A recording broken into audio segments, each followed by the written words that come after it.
بسم اللہ الرحمن الرحیم۔ سر میں تیل ڈالنا سنت ہے۔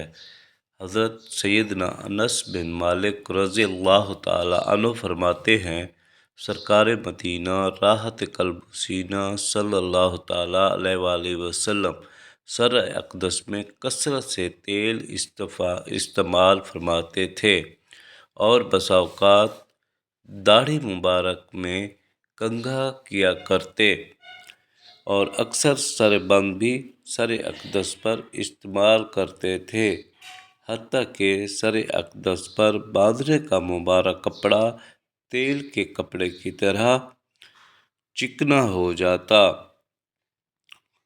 سرکار مدینہ صلی اللہ تعالیٰ علیہ وآلہ وسلم مزاج مبارک میں چونکہ بے حد نفاست تھی، اس لیے تو آپ صلی اللہ تعالیٰ علیہ وآلہ وسلم جب سر مبارک میں تیل لگاتے تو اپنے امامہ مبارک اور اس کی ٹوپی شریف اور دیگر لباس کو تیل کے اثر سے بچانے کے لیے سر اقدس پر ایک کپڑا لپیٹ لیا کرتے، اور چونکہ تیل مبارک کا استعمال بہت زیادہ ہوتا اس لیے وہ مبارک کپڑا تیل شریف والا ہو جاتا۔